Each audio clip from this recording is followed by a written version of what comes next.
Hi, book club members. I'm Jen. And I'm Carrie.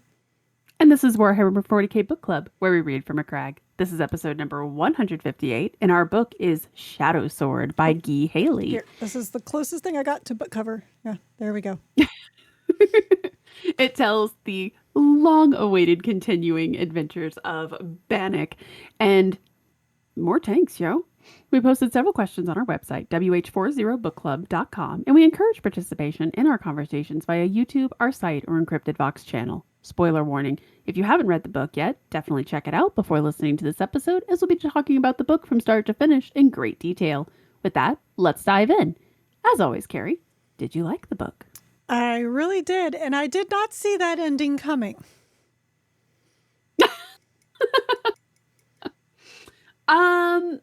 That's fair. That's fair. Like, I was actually reading on my phone at the archery range, because this is where my life is, and I was reading it as I was walking up to pull my arrows, and then I got to where Chinserman's like, all right, I'm commandeering this vehicle. I'm like, oh, wait, whoa, we're doing this. Where are we going with this? I'm like, I can't even pay attention. Yeah, I'm pulling out my arrows. I'm like, I got to keep on reading this. Yeah. We're gonna talk a lot more about Chinserman at the end in this podcast. Believe that. I also really liked the book. I was actually a little bit nervous for it because we both really liked the first one so much. He was really good. It was really fun. And part of me was like, oh, same thing, right? So I Right. was a little bit nervous that he wasn't going to be able to pull off that same magic with it, or that it was just going to change a little too much, or just feel more about the same, which we're also going to talk about here. But no, he pulled it off. I really enjoyed it. I didn't enjoy. Well, actually, I don't know. I enjoyed parts of it more than I enjoyed the first book, but other parts not as much, if that makes sense. Yes, it does. We're going to talk a lot about Bastoon, and he actually stood out. Um, what part stood out to you, Carrie?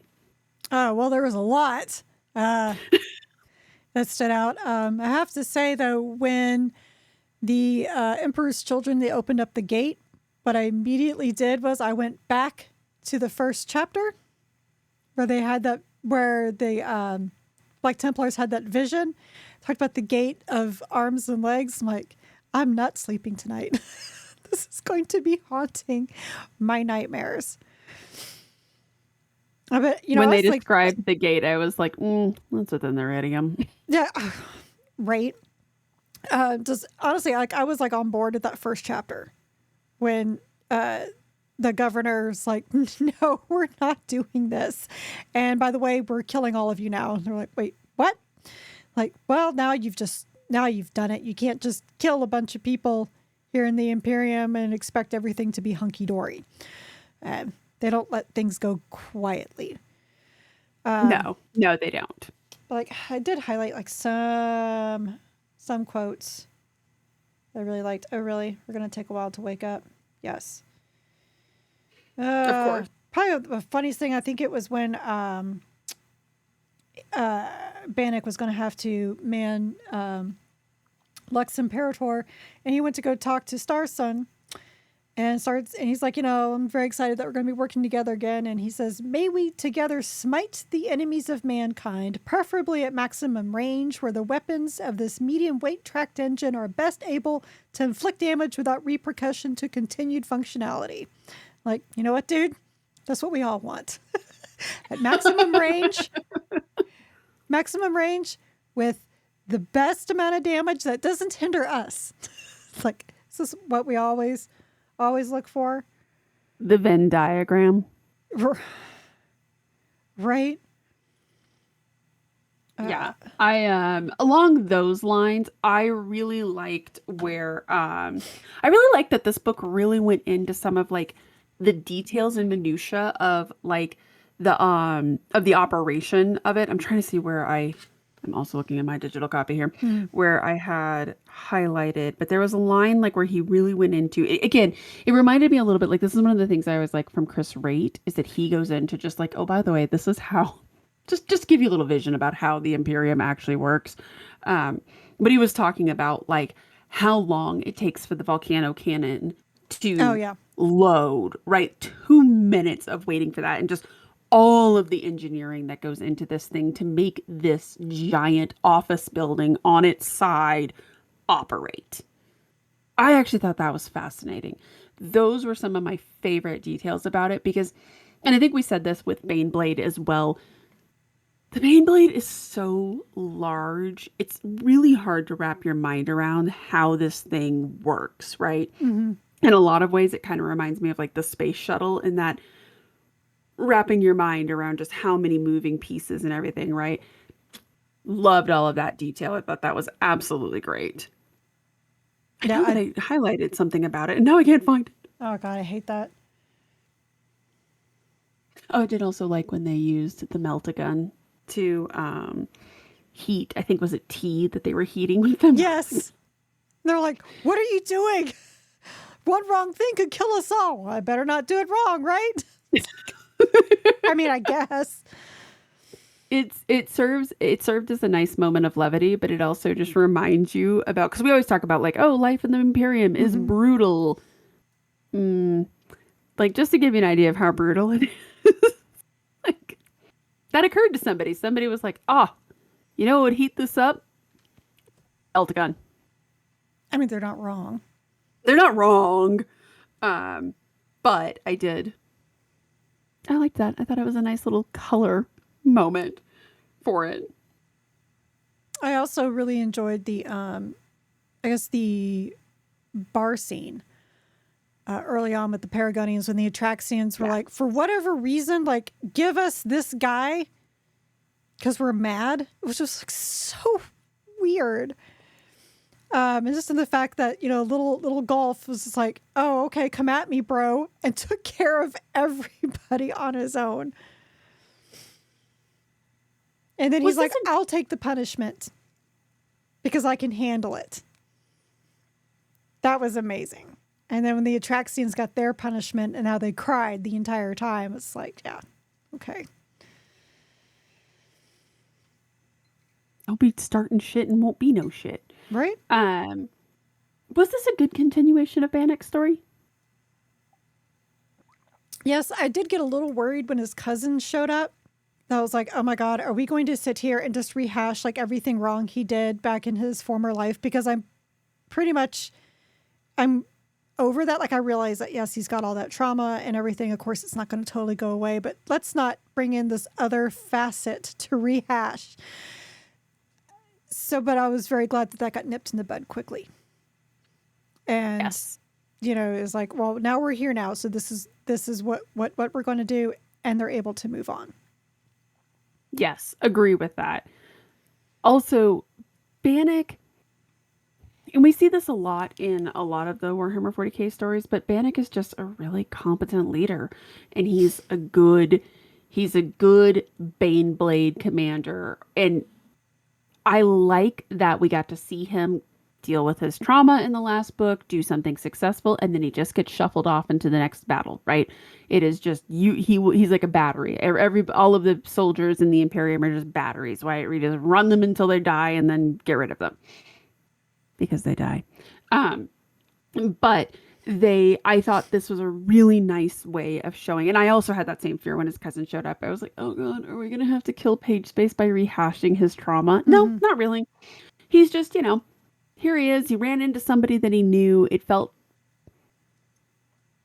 the only word that's coming to mind right now is organic and just, business speak. But it felt like organic plot development. Natural. It didn't, natural. There we go. Thank you. Thank you. That feels less business speaky. But it felt very natural. It felt just like a nice little moment of like, hey, sometimes you run into people that you know, sometimes you don't, right? And I thought seeing him in this field and seeing him and obviously he goes toe to toe with the Trader Marine, right? But like seeing him just continue to grow as a character, but also remaining who he is, really liked it. Well, and grow as a leader. Like when he's now Very much assigned, so. he's now taken out of Cortain's honor because Cortain honor has well, needs to be repaired. It's been through some things, some nasty things, like some Emperor's Children. They weren't expecting. I'm Does just anybody expect saying. the Emperor's Children? No. No, people want to avoid that. Although I found it funny that they introduced themselves as the Emperor's Children instead of the Third Legion or whatever warband. Like, we're the Emperor's Children. They're like, the Emperor's Children? Yes, we still hold on to that. That's not weird. God. Anyway. Don't kink shame. Yeah. So we're here to, like, party and make a demon gate out of a psyker. It's not weird. As one I mean, does. seriously. So, but the fact he gets taken out of that, and now he's running, Lux Imperator, who I'd forgotten that, oh my gosh, that Magos, that I forgot he lived after he was kind of strapped to Lux Imperator. So I can see why Lux is feeling a little ashamed, like a little testy. So I found it interesting, they're like, oh, you're back on, you're on this tank. Lux is happy. It's like, I guess because Lux remembers that he saved it. He saved it. He released, I cannot remember the name of that Magos now. God. Saved him. And I can't think of his name right now either. yeah, he was only mentioned in here in the very beginning. But so it's kind of establishing that trust. And as much as like the machine spirits and all that kind of weird me out in a weird way, for whatever reason, I kind of liked whatever reason with the tanks, the machine spirits, the tanks doesn't weird me out. I don't know what it is. I can't explain it, but it's just something about, like, I could see like a tank, really just anything in machinery kind of being persnickety with someone that doesn't know it, whether it's the machine spirit or not. But with what the orcs did, Machine spirits are one of my favorite things in yeah, I Warhammer know. 40k. But the whole idea of, even if I didn't believe in the whole machine spirit thing, that it's all just weird, what the orcs did to it, I could see that totally making a machine spirit of shame. I Yeah. love the idea. I love the idea. I love that they mentioned it so in depth in this too, is that it felt like it really it made it feel more like a, I hesitate to say like a living being because I know that would creep you out more, but it did make it its own character, right? Yes. Not as, so one of my favorite, oddly, is Butcherbird from the Yeah. Fabulous Bill series. That's what's really weird about Butcherbird. Is this machine spirit aside, I'm like, is it really a machine spirit? Or is Fabulous Bill actually, is there a demon inhabiting it that he doesn't want to admit because demons aren't real? Or has he like put something in there, right, through his experiments, right? Like there's some sort of tech priest or something. Or D all of the above? I mean, pick one. right. It's probably the right answer. No, I really liked that piece of it too. And I did like that, yes, it recognized it. Bannock's just cool. He's just a neat character. And it made me really happy to see his story continue because I feel as though we read a lot of books where we're like, oh, that character was so cool. Anyway, on to the next one. We'll never see this person again, right? I like when we establish these characters and they get to go on with more books and they get to have more story to theirs because Bannock was one, and I think we said this at the end of Baneblade, that I was like, I want to see more of him. I'm invested in his story and I want to see more of his adventures. And I liked that he grew. Mm-hmm. He had actual character development in this. It wasn't just, yep, dude is back again and look at this. I just kind of wish that the guy would be able to keep a tank. I mean, you know. I do wonder if that's going to become a thing where they're like, maybe he doesn't need a Baneblade. Maybe we can give him a Lehman Russ. Well, I know. I just mean that because Mars Triumphant died triumphantly, I guess, and he had Cortain's honor. It got beaten up by Emperor's children. So then they give him Lux Imperator, and then Hannick's like, I'm actually going to give you, I forget the name of his tank. You're going to run that Baneblade. It's like, oh man, what? I kind of want him to still drive Cortain's honor, and that's just because of I have a big attachment to that name from the first book. But I wouldn't have hated it if like, no, the Lux Imperator is now yours because the Lux apparently Right. trusts you. Agreed. Agreed. That would have been a nice note. But I'm just saying that you would think at some point they'd be like, this guy, he's rough on these venerable engines. Yeah, but at least he brings them back. Okay, to be fair, he does bring them back. Little worse for the wear. They just need to be, you know what? Nothing that some Brillo pads won't fix. Exactly. Get some incense, some oils, the Brillo pads. It's all Totally, good. totally. It's gonna be Just fine. buff that right out. Just buff those Emperor's children right out of your hair. So I know we kind of hinted I on think the this, only but way you I'm can get rid of curious. Emperor's children is with fire. And a lot of penicillin. Hmm. Um, Hmm. we're gonna talk so much more about that in a minute. But does so we kind of touched on this, but Guy Haley, does he hit gold twice with this? Like, did he keep the tank combat feeling fresh and new and exciting? Were you still as gripped by it and as like, did it still have that same adrenaline rush to it? Maybe not as much, but I still enjoyed the battles, and it may be because I think that he went into a little more details with things, like you were saying earlier, than he did in the first book. 'Cause the first book he really had a lot to establish, like the character, his tragic backstory, um, the orcs, and all of that. So I like he was able to. I felt like it wasn't as exciting of tank warfare, but was able to get into more of the details with it. Now it did get more exciting when he was like, "Oh, look, Space Marines, hooray!" Wait, what are those? Why are they so pretty? Like, they're wearing pink. What insignia is that? Oh, nothing good. Nothing good.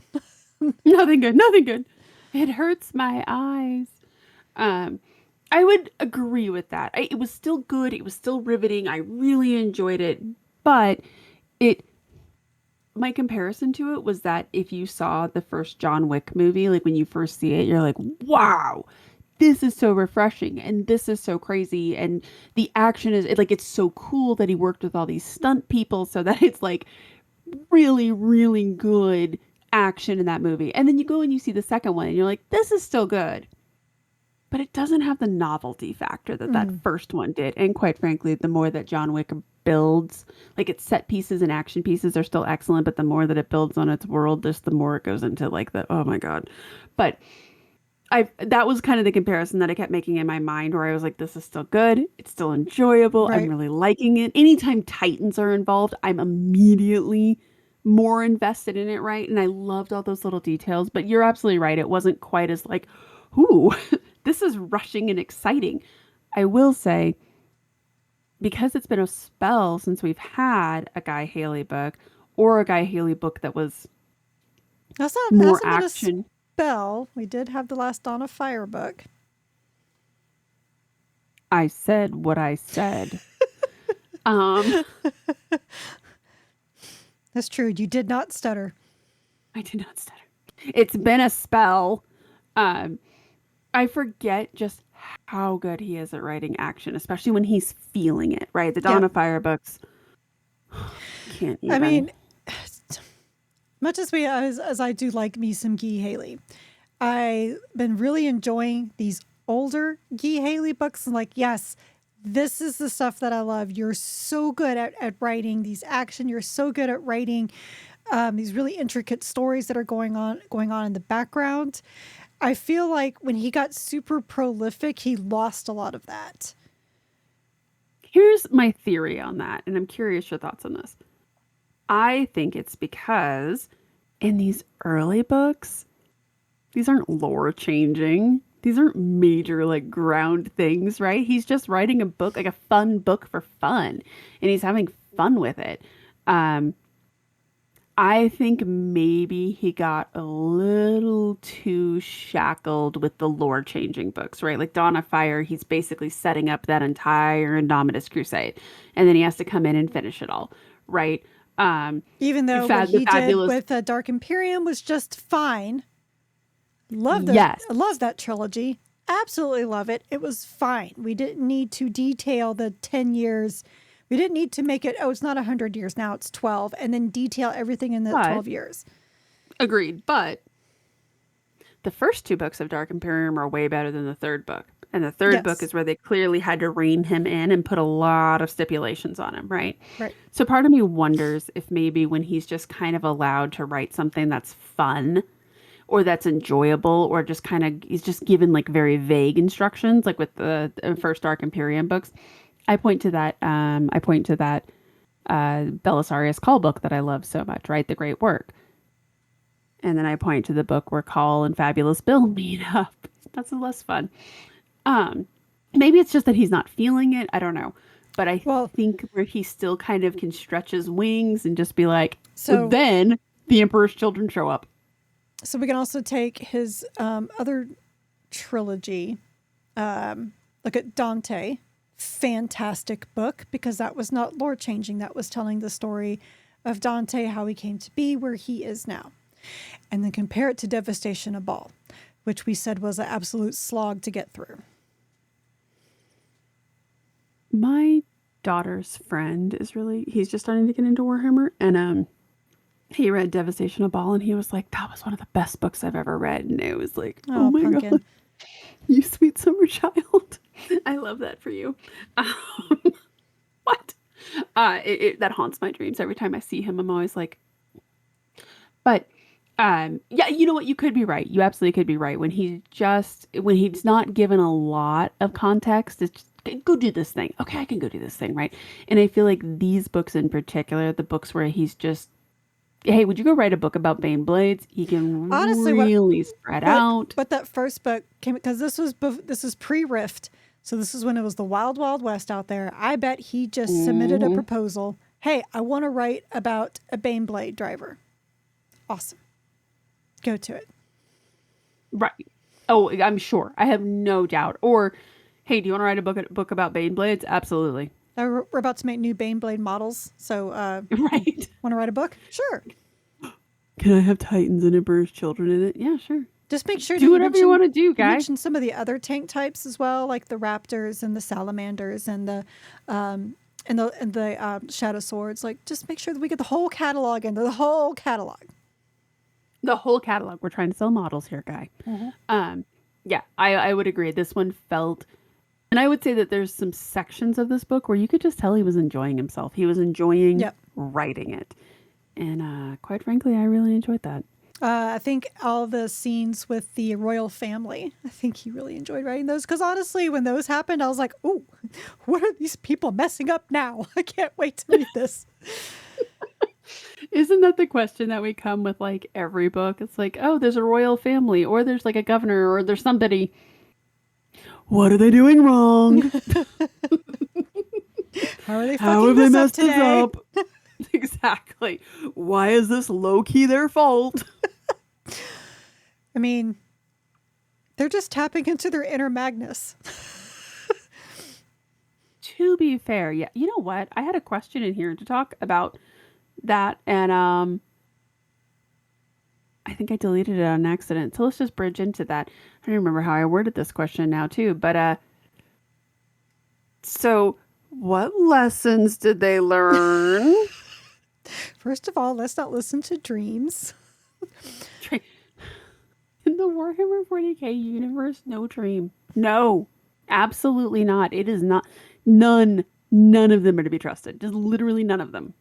Because I actually understood where the governor was at the beginning. She's like, we don't have anybody here. Like, okay, I could totally see how you might be like we're done doing this. Like, you've taken everybody. And of course, we got the administratum is like, the papers say that you do. Like, those things like, something is not updated. So I was kind of understanding a little bit where she had come from until we introduced the clone baby. I was like, no, now you're just weird. Aside from the fact that even for like the typical opulent people, like, you are beyond disgustingly morbidly obese like to the point where she gets up and everyone's like, "Oh God!" like she shouldn't move. It's a wonder why the Emperor's children chose their planets. Because like, oh, it's like Absolute wonder. like well, they seem to understand about the Lord of Excess over here. Right. They're definitely into pleasure. Give Yeah. me that. So I was kind of like, okay, you know what? I understand, because the Imperium does just take. They take and take and take and take and take until you don't have anything else. Yes. And then they're like, you can still give. Because our papers say so. We're not going to go and observe ourselves. We're just, the papers say so, so therefore pay up. I was understanding it. And then we meet Dostane. And he goes off with Pauline to meet Dib, which I did not know what Dib was. I knew Dib was not the real devil in the bush from the fairy tale. I knew he wasn't what he was supposed to be. I figured some psyker, honestly. But, hey, demon totally makes sense. Some Slaanesh demon It tracks. totally makes sense. It tracks. Yeah. So when that happened, he was like, I had a dream. I was like, oh, you dumb bastard. Oh my God. Okay. So you had a dream, and so therefore you told your aunt about your dream, and she decided to act on it. Okay, she's really dumb too. All right. Mm-hmm. So you guys are all stupid. Awesome. This is where again we say this so many times, but this is where the Imperium is their own worst enemy. Because on one hand, we don't talk about the warp, right? Although we do kind of talk about the warp, but kind of like in veiled terms, right? And we know that maybe you shouldn't trust dreams. Although there are visions from the Emperor, and those are totally sanctioned. And hello, the tarot, right? So there's like all these different ways in which, yes, you should listen to dreams, but you also shouldn't listen to dreams, and those are really bad. The dream of the Black Templar at the beginning, right? Totally trust this. This is definitely from the Emperor. That's a sanctioned dream. And then, immediately parallel to it is the dream that Dostane had, which was obviously sent by the Emperor's children, or a demon, or both. Take your pick. Take your pick. Yeah, they it just this is the part where it's and I'm not saying this is not bad writing, this is not on the authors. I'm just saying that in general, as part of this world and as a fan of this world, oh man. Just constantly, right? Just constantly. You're just like, oh. Maybe, and I'm just stepping out on a limb here. Maybe we should tell people, like, just don't listen to your dreams. Dreams are bad, okay? Unless it's the Emperor himself coming down and, like, at which point you should explode. It's, oh my God. And the royal family, like, they were dumb and they were gross, and it made them really easy to not like them. But also, you guys don't even know what you're up against. So, I do kind of feel bad for you guys. And we decided to hide one of our members of the royal family from black ships. That's a smart thing to do. See what happens when you just let psychers go run amok. They get visited by demons. Oh my God, it's like Dragon Age Origins. Oh my God, I was just about to say that. I was about to ask if you remember the little Red Cliff boy. Yes. It's giving Dragon Age Origins. Exactly that. It is for people who haven't played the game. There is, or don't remember it. There is they're not exactly royalty, but they are kind of adjacent. They're a ruling family they have a son. They're a ruling family. They have a son who can touch the veil. He has magic, and obviously that he should be taken into the circle, as is the rites, but they're like, no, we don't want to lose our son. They hire a teacher who is a mage who is on the run from the circle, but they don't ask questions because there's no resumes in this day and age and no LinkedIn. He's a blood mage, but he's a blood mage, like, it's fine. And of course, you, the hero, show up and you have to make a decision of whether you kill this child or you go in and figure out what demon is messing with this child because the blood mage got his hands on them. I have a playthrough for both, and I don't remember what the trophy was for killing him, but it was like people were like, oh my God. Because you have to kill the mother really too. Mm-hmm. Yeah. The royal family goes from being like three people to one real quick. Um, it's actually kind of impressive if you think about it. But that was the only that I kept thinking that. I'm like, nope, this is why I understand. I as a parent, I understand why like it would be hard, right? But also this isn't for messing around. There's a reason we have the black ships, and you never know. Maybe they'll go on to be a I don't know, A something sanctioned cool. psyker.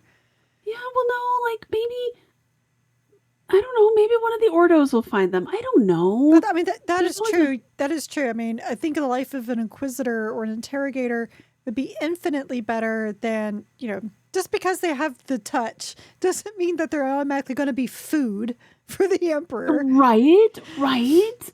Or that they'll become sanctioned psychers, and we all know that sometimes they can be good, sometimes they can be horrific. Um, again, I mean, man, your options are really pretty bad if you're a psyker, because your options are hopefully, if you're a boy, maybe you could get picked up by the Space Marines and be one of the librarians. That's like the most optimal option. Otherwise, you're food or a sanctioned psyker, which is pretty much a witch on a leash.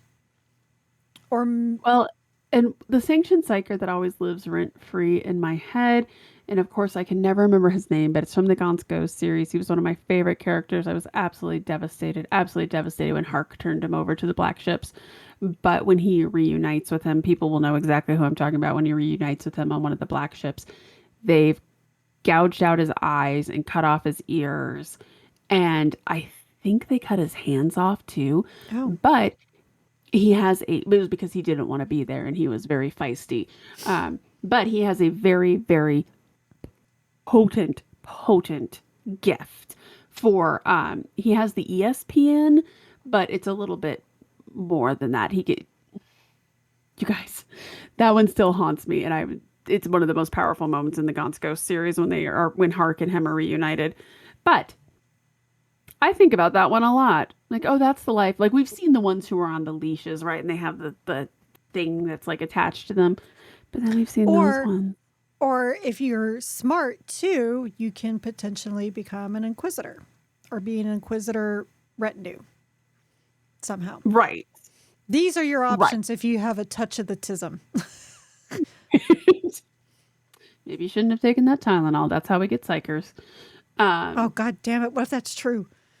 Makes Space sense. Tylenol. Makes This sense. is how we touch the warp. Oh my God, this is how Slaanesh was birthed. Anyways, um, We all think it was just a jazz party. It was Tylenol. the Eldari were on Tylenol. They got it from the humans. It's our fault. Mm, Um, makes current sense. references. Current references are tight. But yeah, they were pretty awful, and they kind of got what they deserved. Yeah. Yeah, I was not sorry. Oh, Not not not for a single one of them. what was the line? I actually see. There are four responses to widespread rebellion: a show of force, exterminatus, neglect, or planetary bombardment.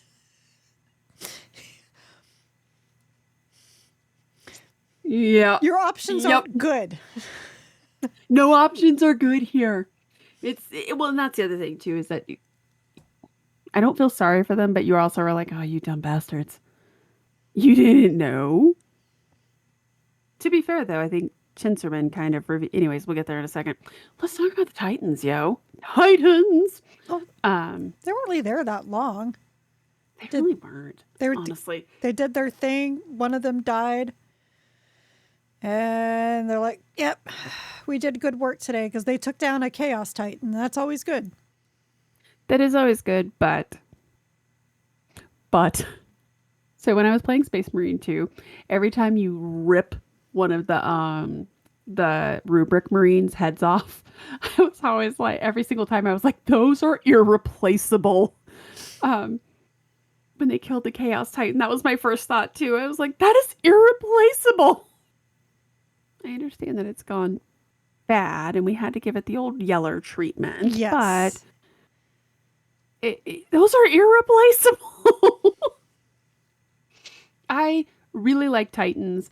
I'm really torn on this. I'm really torn on this because obviously I really love them. I think that they need to be used with restraint, especially when you're talking about like tanks versus Titans. Yes, it's super cool to see. I mean, were we all really waiting for that scene? Of course, we were all waiting for that scene, right? But so you have to use them with a little bit of reserve because when you're talking about something that's that big to make it compelling, right? Some moderation is good there. But also, I was kind of like, oh, I don't know. I think I was expecting more Titan. I was expecting a lot more Titan. So when it wasn't, I felt like it was kind of over quickly. It's like, oh, huh, a lot of buildup. Well, this book feels like it's, two parts. There's when he was with Cortain's Honor, and there's with Lux Imperator. And Yes, I would so agree with that. Cortain's Honor we had the Titans, Lux Imperator. Now we're just kind of we're doing our own thing now with a whole bunch of commissars in tow because it's all fun until the Yeah. Emperor's children show up and they're like, well, now we need commissars. Okay. Is Bastoon the creepiest villain we've ever seen or the creepiest? I don't know about the creepiest. Ew, he just gave me the willies the whole time. Just like, ew, don't let him touch you. Um, I loved his description. I loved when they described like how absolutely beautiful he was. This is one thing. As much as I hate the Emperor's Children, I have this weird thing that I do love that. Like in the Black Legion books where Iskander Kane talks about Telemachus when he's like he has the most beautiful voice I've ever heard. Right? He talks about how it's just melodious every time he talks. There's something about that that always appeals to me. Like when he's describing how he looks, right? I'm like, that's how they get you. Actually, when they describe that to me, all I think of is the vampires in Twilight because they talk about how beautiful they are and sing-songy they are because that's how they're able to lure people in as prey. So, sorry, I just killed that for you. No, actually, because that's a common motif. That was actually what's her face used that. Anne Rice used that too in all of her vampire books. Where there, that's one of their. Oh, and what do you call it? One with David Bowie. That's actually not a good movie. Fight me. The What, Hunger. Labyrinth? No, The Hunger. Oh, the Um, Labyrinth. I was like, okay, I will fight you. yeah, no, that's not even a serious statement. Obviously, Labyrinth is amazing. It's no Dark Crystal, but it's friggin' awesome. Yeah. Um, but no, that's a common motif, and yes, absolutely, it is absolutely how they lure you in, right? But now the idea of him sparkling, let us be very real. If anyone is going to go the Twilight vampire route, it is the Emperor's Children. Well, that's why it works for me. For God's sake, some Warhammer 40k universe, like some author needs to use that, needs to incorporate that. We need to have an Emperor's Children who comes off in like, I still hate that Emperor's Child. Anyways, a third Legionnaire who like takes his helmet off and just like The sparkles. coruscated. And his name was Edward. And yeah, you'd have to give it some weird, like, weird spelling of it. But Oh, well, yes. of course. Yeah. Yes. Just Cullen with a Y instead of an E. oh, oh my goodness. And then you could have him battling an Adeptus Sororitas who's named like Bella with an H at the end. Oh, then we got to get a space wolf in here so we can have the full trifecta. Obviously. Jacob with a K. First, the Blood Angels are like, hello. Pretty vampires? We have it covered. Yeah, but I'm sorry. Can you see Gabriel Seth coming out and being like, yes, I sparkle? Well, no, he's a No. flesh terror. That's different. I'm just saying that if anyone's gonna like, no, you go over and you tell Mephiston that he has to sparkle. The Emperor's children are like, I want to sparkle. I think Mephiston does sparkle because they talk about how white he is. I'm pretty sure he glows. But does he like remember, this shit's glittery. This is like a Oh, I disco know. ball. If He takes if his shirt anyone, off and it's a it's disco going to ball. be some Slaneshi shit that's going to make the glitter Hmm. happen. Hmm. Yeah, no, there's an Emperor's Child right now who's like, oh my God, that is a wonderful idea. Should do that. Anyways, so creepy. So, like the stuff that came out of his mouth, just everything. I was like, you're gross Yeah, but he and gave creepy. Dostane what he thought he wanted. To be fair, Get some good wine, some good food, night of debauchery. What more could a guy want? Oh, so he wants to wake up not in his own vomit and not be with a bunch of dead people. Well, picky. God. sorry, this is how we party. I thought you wanted to run with the big dogs. Did you not understand that we partake in murder fucking? Like, Right? This is completely within our idiom. Where was the I thought I had like highlighted one of the things in here. Damn it. He had said something like when because he's it's when he's dueling Bannock and he injures Bannock and he says something about like the feeling of loss is exquisite or something like that. I had highlighted that. I was like, you're just creepy and weird and not very nice.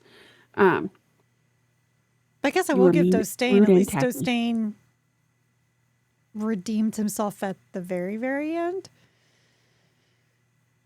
Eh. I mean, Were the Emperor's children used well here, though? Do you think was this a yes, good use to trot out the Third Legion? this is probably actually my favorite use I've ever seen of the Emperor's children. And Oh, that's a bold statement because you actually like the Emperor's children. no, I like pre-heresy Emperor's children. All I heard is you like the Emperor's children. But like Flesh chairs and all. so like Fabius Bile, I didn't like how they were and those because they creep Nobody likes Fabulous Veil. they creep me out. Like honestly, like the whole it. Anyway, um, probably the only faction I think I might like in the Emperor's Children would be the Noise Marines, and that's just because I find them funny in general. They're just kind of interesting. Yeah, They are an interesting facet of that legion.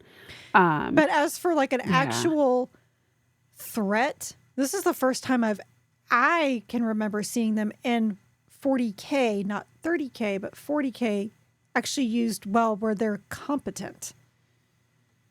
Yes, I feel like a lot of the times, even in what was that book? Um, we just read that book last year. I think it was, or was it at the beginning of this year? No, I think it was Fulgrim? last year. No, No. the one with where that emperor's child he like takes over that planet and things go less than well. Hmm. Mm, I don't I know. remember. Oh my goodness, it's probably behind me somewhere. It's just a matter of where. Damn it! What was that book? We read that book. Y'all, I'm not crazy. We read this book. I have to go back to the site and look and see. Tesk. But anyways, that was a book where they had taken over. It's like Renegades or something like that. They had taken over an entire planet, Oh, the and they Lord of still weren't. Excess? Was it that Yes, one? that's the one. Thank you. I see. I didn't like that Um, book. So, I didn't like that book either. But my point being that that's a book where they've taken over an entire planet, and they're still not competent. And he didn't even do a very good job of portraying them as being competent. They more luck into some of the stuff that they do. Yep. That. Oh, wait, no, that's a different book. When did we read this book? I think it was last year though.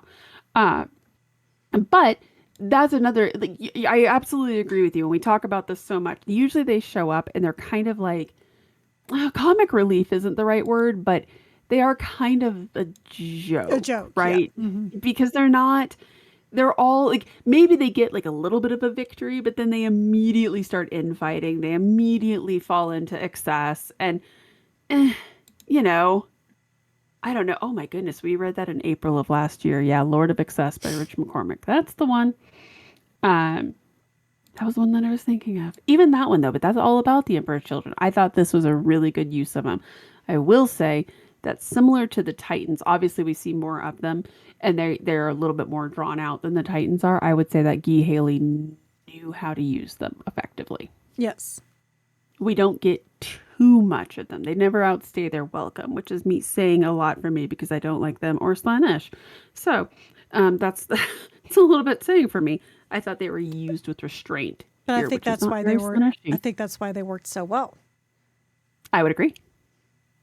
It's like, oh, so you guys can actually work on a plan and follow it through. That's good to know.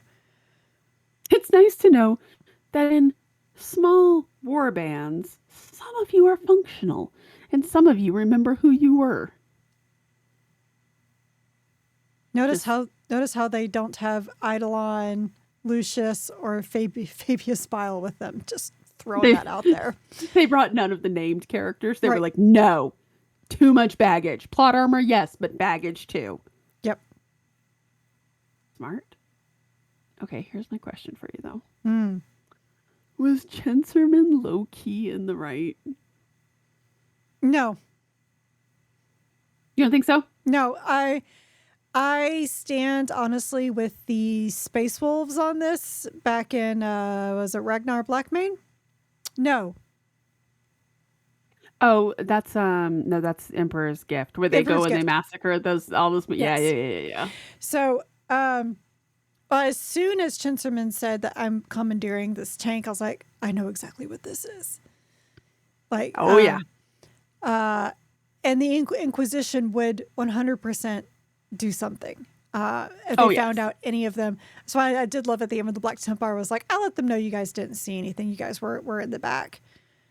It's like, but you guys saw it. Yeah, they're not going to do anything to us. Which Yes, to it actually me, really does. Sorry. said a lot. If the Inquisition would actually think about, well, we got to take out Space Marines too. Fam.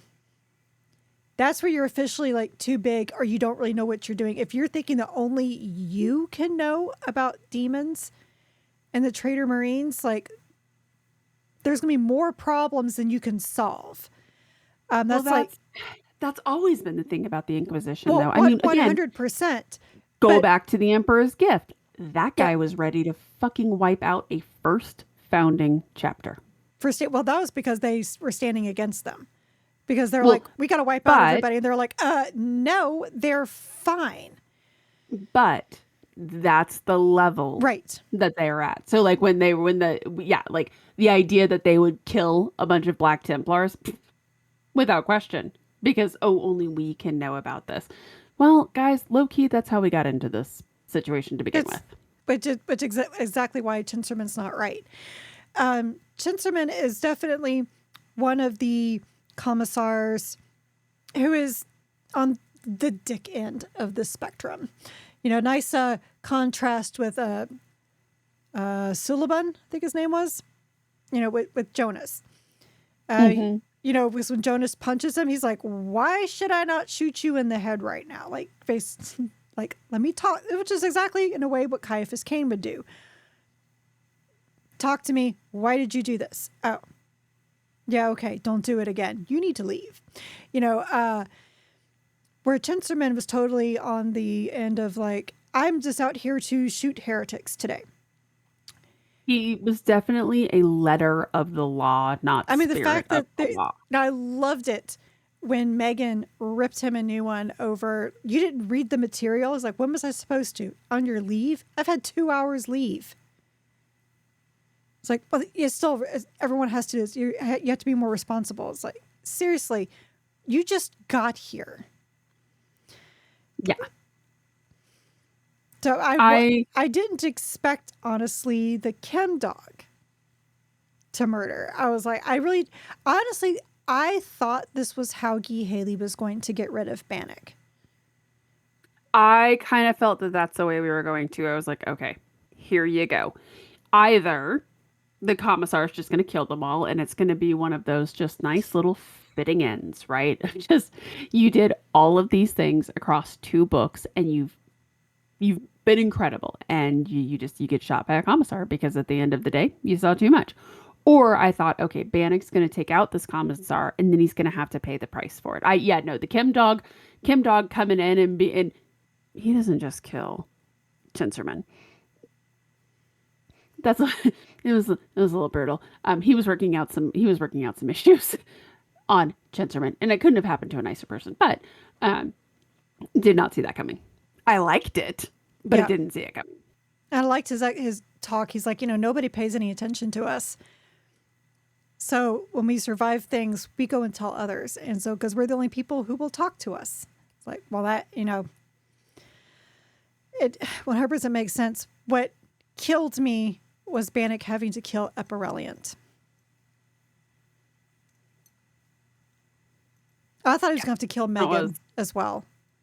I thought for sure that that was going to be in there, but no. Thankfully. I do I do want to say really quickly, going back to something you had said about the space wolves. I absolutely agree with you, and here's one of the reasons that I think this, and this is one of the things I think the Imperium knows, but also doesn't know. Like, okay, let me preface by saying they have seen some shit. I am sure, like we have seen when we because we're in the thick of it with these people. When we fight traitor marines, what do they always have? Traitor guardsmen. And we have seen stories where it's an entire regiment who turned traitor, right? They saw the Emperor's children, they saw Nurgle, they saw Korn, and they liked what they were peddling, and they all turned for it, right? So I understand on one hand where they're coming from, that they're like, nope, there's a track record for this. We're not playing around with it. Having said that, there are a lot of those people, so I feel like maybe your methodology isn't super effective. But I did like kind of because I don't remember who it is, but one of the Space Wolves does pretty much break this down when he's like, these people live short, brutal lives. So yeah, did they see some stuff that they shouldn't have seen? Absolutely. Over under on them being dead within 2 weeks because they're fighting a different battle. Yeah, Yep. there are not a lot of retired guardsmen. It is a very short and brutal life. I know we read 15 hours, but I think there was another book, and I don't remember which book it was, but they mentioned that like the average length of a guardsman is like 5 years after you've joined the guard, right? The survivability is not high. So I understand where he's coming from, but I also just kind of think that Chinserman, I got the impression like sometimes you have people like Gaunt or Caiaphas Cain or Victor Hark or Severina Rain who become these commissars, but it's because they genuinely believe. Oh, and what's her face? Lucille. I can't think of her last name right now, but from those Denny Flowers books, Lucille Shard? Vaughn Shard. Lucille Shard. Char. Yeah, yeah. Thank you, thank you. I thought you said guard for a second, and I was No. like, no, she's not guard. Yeah, Lucille Von Chard, her brother. Right, you get the impression that these are people who are just very straight-laced people who believe in the mission of the commissariat.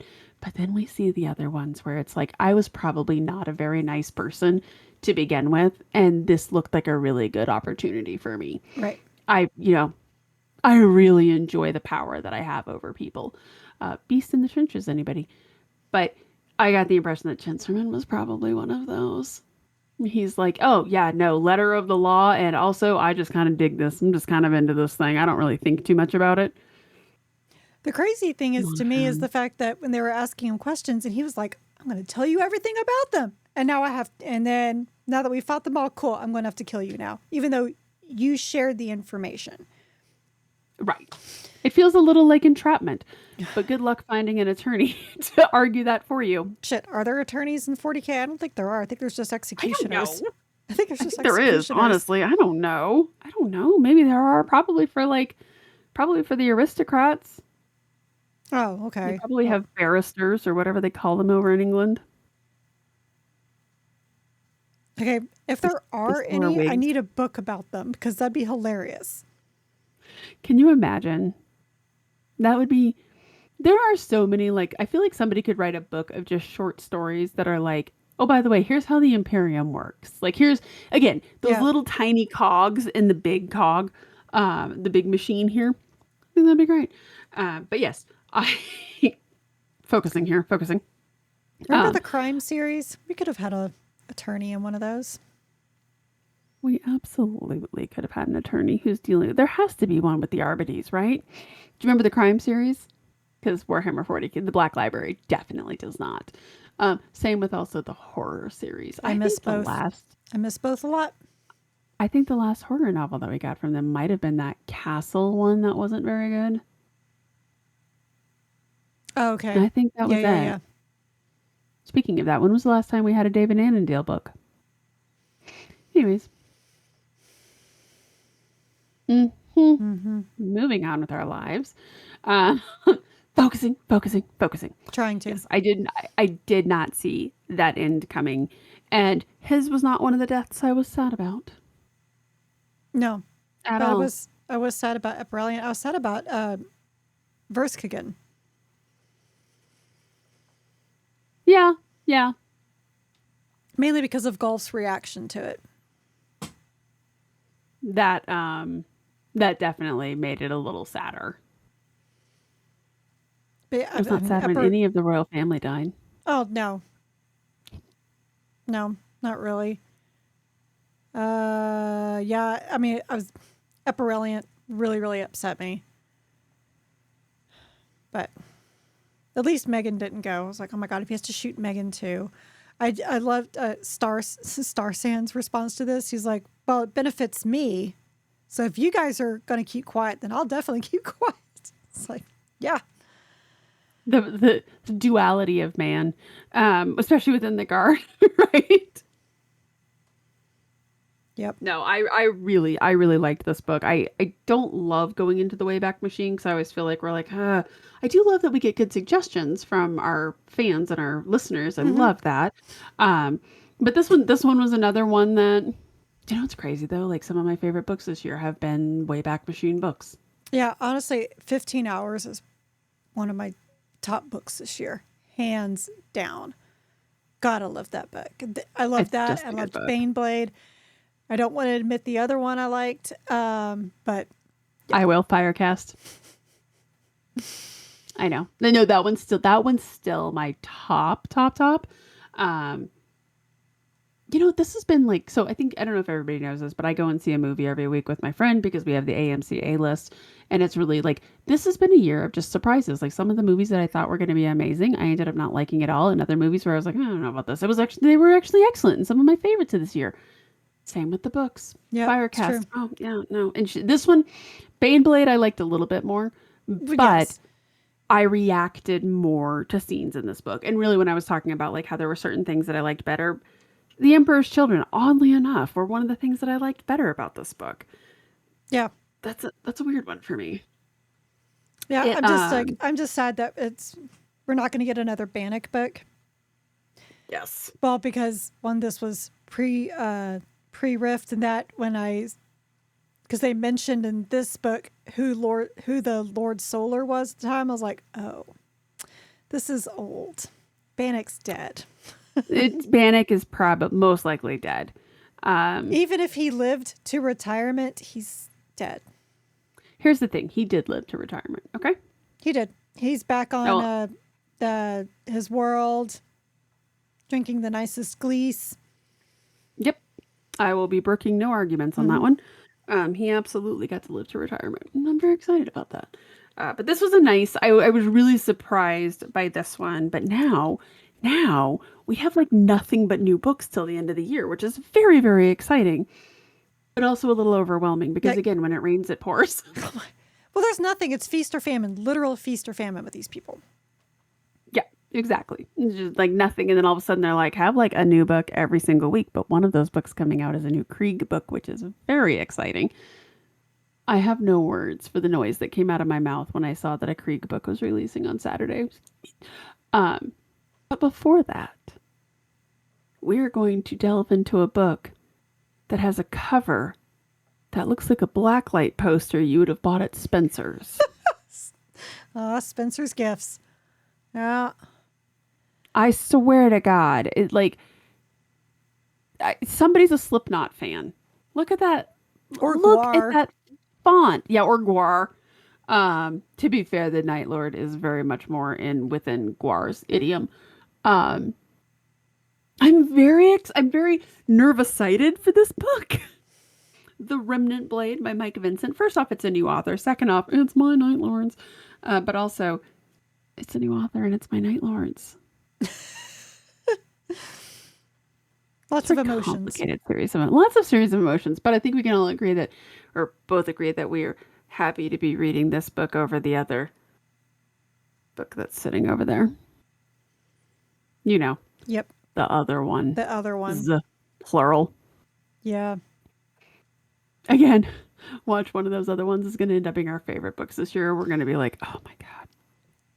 Well, the funny thing is that I wasn't, the funny or not funny thing is that I wasn't able to get a physical copy of the book I wanted, and I have physical copies of the books I really don't. So I forgot. Oh my God. I'm so sorry. I knew that and I totally spaced it because when I was holding up my book, I was like, oh, are you not going to hold yours up? I forgot. I'm sorry. I can't.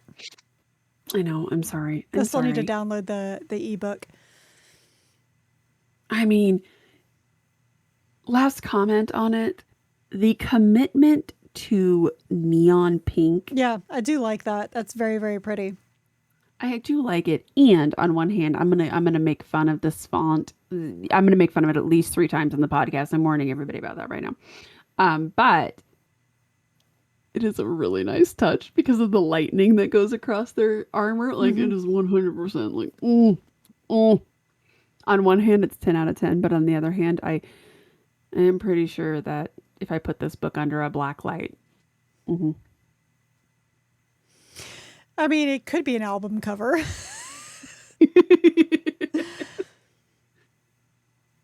want to take us out? Yeah, I will. I mean, I am looking forward to finally reading a new book, even if it is the Night Lords. But so you've listened to the Warhammer 40k book club episode regarding Shadowsword by Guy Haley. Be sure to join us next time for the Remnant Blade. The Remnant Blade by Mike Vincent. The Remnant Blade. That's right. We are see, it could be an album cover. It totally could. I totally can hear Guar yelling it. With their costumes and all. We are an unofficial book club and not affiliated with the Black Library or any of its affiliates. You can find both the vidcast and podcast on our website, WH40kbookclub.com. If you like this episode, please like, subscribe, give a review, and all those things to the vidcast on YouTube, Spotify, or Rumble, or the podcast anywhere you get podcasts. And come join the Discord. We have fun discussions there, and people show what they're painting. And we're getting like a bunch of meme stuff. It's really a lot of fun, you know. Thank you, Hafiz, for all the memes that you post. I look forward to it daily. So our site has articles about adventures and reading other Warhammer 40k books and short stories outside of the book club books. So please stay a while and read from a crag. Yeah, I got nothing. I'm out. Yeah, okay. Get you some magenta. Yeah, just rub it in my face. I can't. I tried. I'm just telling you, it is. Here's the thing too, the way that like the lights and my camera are picking this up, this is like day glow. Me gusta. May have to get my nails done in that color next podcast. Ooh, I bet I could do that. I bet you could too. All right. Good night, everybody. Good night, everybody.